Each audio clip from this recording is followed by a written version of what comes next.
जैसा आपने पिछले दिनों में कुछ न्यूज़ आई थी कि कुछ एक दो जगह पे हवाई फायर हुआ था मीरान साहब एरिया में, वारिसपुरा में, तो उसमें फिर एसएसपी साहब ने प्रेस कॉन्फ्रेंस दी थी जिसमें वो क्रिमिनल एलिमेंट्स को, जो ऑर्गेनाइज्ड क्रिमिनल हम कहते थे, तो या छठे बदमाश जिनको हम कहते हैं, या लोकल मिसक्रेंट जिनको हम कहते थे, उसके बारे में एसएसपी साहब ने प्रेस कॉन्फ्रेंस दी थी। तो उसमें वो सारी डिटेल्स आपके साथ शेयर की थी।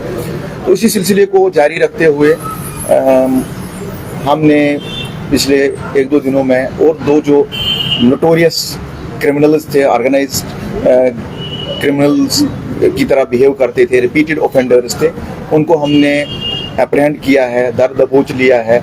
उसमें से एक जिसका नाम तेजिंदर सिंह इलियास हैप्पी है, जो मीरान साहब एरिया का ही रहने वाला है, उसको हमने अमृतसर से हमारी पुलिस टीम ने गिरफ्तार किया। उसके बाद आज उसका PSA एग्जीक्यूट किया गया। और दूसरा एक जो रिपीटेड ऑफेंडर था, जो कहीं मल्टीपल FIRs में इन्वॉल्व है, उसको भी हमने कुछ ही घंटे पहले कुटवा के हीरानगर एरिया से गिरफ्तार किया है। उसको भी प्रिवेंटिव सेक्शन में रखा गया है। तो बाकी जो कार्रवाई है वो एज पर लीगल प्रोविजंस की जाएगी। और हम लोगों को यकीन दिलाना चाहते हैं कि हम उनकी लाइफ और प्रॉपर्टी की सेफ्टी के लिए जो भी इकदाम है हम करेंगे और इंश्योर करेंगे कि यहाँ पर रूल ऑफ लॉ रहे, पीस एंड ऑर्डर रहे। किसी को घबराने की कोई ज़रूरत नहीं है। जम्मू एंड कश्मीर पुलिस अपना काम जानती है और इसके लिए हमें कितनी भी मेहनत करनी पड़े, कोई भी स्टेप उठाना पड़े, ताकि लोगों की जान माल की हिफाजत यकीनी बनाया जाए। तो इसके लिए मैं लोगों से ये अपील करता हूँ कि वो कोऑपरेट करे पुलिस के साथ। अपनी पुलिस पे यकीन रखे कि पुलिस किसी भी चैलेंज से निपटने के लिए सक्षम है, बिल्कुल कॉम्पिटेंट है, किसी को घबराने की कोई ज़रूरत नहीं है। और भी जो हमारी नोटिस में किसी की क्रिमिनल एक्टिविटीज़ आएंगी उसके खिलाफ कानूनी कार्रवाई की जाए और सख्त कानूनी कार्रवाई की जाए। Thank you very much. Sir, एक क्वेश्चन मेरा, यहाँ सिकंदरपुर एक गांव है जी, वहाँ के कई बार हमने देखा दिन दिहाड़े बुजुर्ग समुदाय के लोग चिट्टे में काम कर रहे हैं। बिल्कुल, हमारे पास भी महिलाएं जो है और दिन भर बाहर झुंझट में जी। तो हमारे पास भी ये शिकायतें आती रही और कई बार पिछले 3 महीने में कि इलेक्शन के बावजूद हमारी इलेक्शन में काफ़ी ज़्यादा असाइनमेंट्स रहे, काफ़ी ज़्यादा ओवर शेड्यूल रहा हमारा काम का, इलेक्शंस थे। तो रिसेंटली पीसफुल इलेक्शंस कंडक्ट हुए पूरे जम्मू डिस्ट्रिक्ट में, जैसा आपके सभी लोग जानते हैं कि बड़े अच्छी पोलिंग परसेंटेज रही और अच्छे से इलेक्शंस हुए यहाँ पर। उसमें हमारी फोर्सेस काफ़ी ज़्यादा इन्वॉल्व रही। उसके बावजूद भी हमने जिस एरिया का आपने नाम लिया, वहाँ पर कई बार पुलिस ने रेड किए और कहीं को गिरफ्तार भी किया गया। ऐसा नहीं है कि वहाँ पर गिरफ्तारियाँ नहीं, गिरफ्तारियाँ भी हुई। और हम जो आने वाला टाइम है इससे ज़्यादा कार्रवाई वहाँ पर करेंगे और हमको पूरा यकीन दिलाएंगे कि जो भी इसमें मुलविस पाया जाएगा उसको किसी भी सूरत में माफ़ नहीं किया जाएगा। कानूनी दायरे में रह के उसके खिलाफ सख्त से सख्त कार्रवाई अंजाम दी जाएगी, चाहे वो कोई भी हो।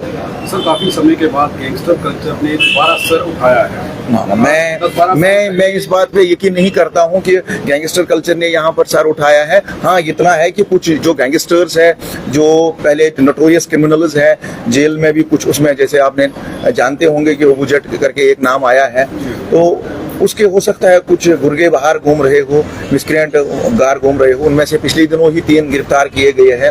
और ये जो 2 जिनकी मैं आज कहानी आपको बता रहा हूँ कि जिनको पुलिस ने अप्रहेंड किया है, उसमें एक के खिलाफ PSA में बुक हुआ है वो। तो बाकी लोगों के खिलाफ भी अगर कोई हमारी ऐसी नोट्स में आ रहा है, उनको इन कमिंग डेज में आप देखेंगे कि वो बाहर नहीं, जेल की सलाखों के पीछे नजर आएंगे। इंस्टाग्राम पर सर इसकी जिम्मेदारी ली गई थी, उसने लिखा था कि ये जो किया है ये अबू बेग ने करवाया है। अब ये जो उसके बारे में मैंने कहा जी, उसके बारे में जैसा कि मैंने पहले ही कहा कि एसपी साहब ने एक प्रेस कॉन्फ्रेंस की थी DPL जम्मू में, जिसमें सारे पत्रकार फ्रेंड्स वहाँ बैठे हुए थे। तो उन्होंने एसपी साहब से क्वेश्चन भी किए थे, उन्होंने उनका माकूल जवाब भी दिया था। लेकिन मैं आपको इतना कह दूं कि क्योंकि जो मीरान साहब का केस था उसमें हम इन्वेस्टिगेशन कर रहे हैं, उस एस्पेक्ट पे लेके भी हम काम कर रहे हैं, उनका नाम आ रहा है।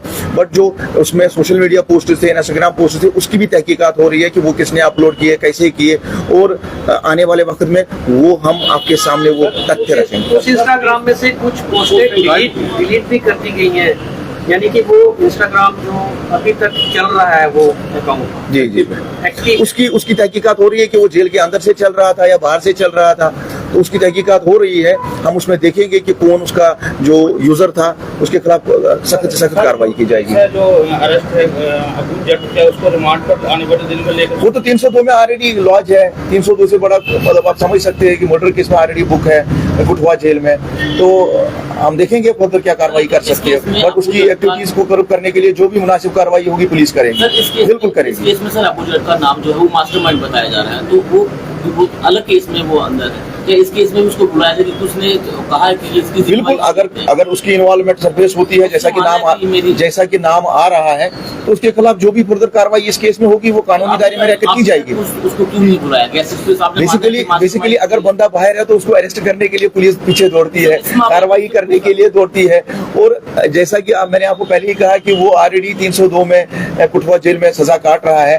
तो उसमें जब हमें इन्वेस्टिगेशन हमारी चल रही है, जिस स्टेज पे हमें उसकी जरूरत होगी उसको बुला के हमें पूरी पूछताछ करने की कोई जरूरत नहीं जरूरत है। बट अभी हम इनिशियल स्टेज में हमारे जो बाहर क्रिमिनल्स घूम रहे हैं, पहले हम उनको जमा कर रहे हैं, उनसे जो सबूत है वो इकट्ठे कर रहे हैं, एविडेंस इकट्ठे कर रहे हैं, केस को कनेक्ट कर रहे हैं, कंसोलिडेट कर रहे हैं। तो उसके बाद आइंदा हम जो इसमें कार्रवाई होगी उसमें हो सकता है उसको भी पूछताछ किया जाए। एक और नई चीज जो देखी गई है कि सभी जो है वो जुवेनाइल्स यूज किए गए।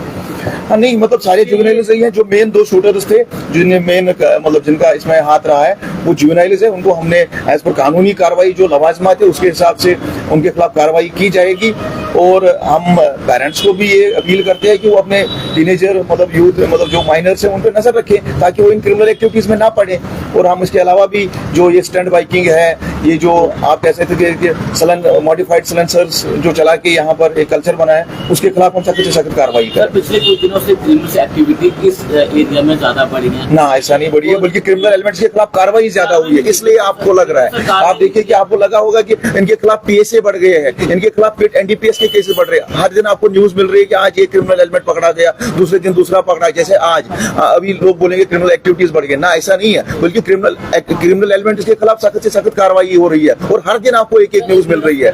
इतना है कि हाँ, अगर हमें लगता है कि कोई क्रिमिनल एक्टिविटीज में इन्वॉल्व हो रहा है या लोगों में ऐसा कोई आशंका है कि कोई किसी बंदे से उनको जान माल का खतरा है, हम उसके खिलाफ कार्रवाई करेंगे। सर मेरा सवाल ये था कि जो भी इसमें एक्टिविटी में जो यूज हो रहे हैं उनकी उम्र 17 से 24 साल तक की बच्चों की उम्र है।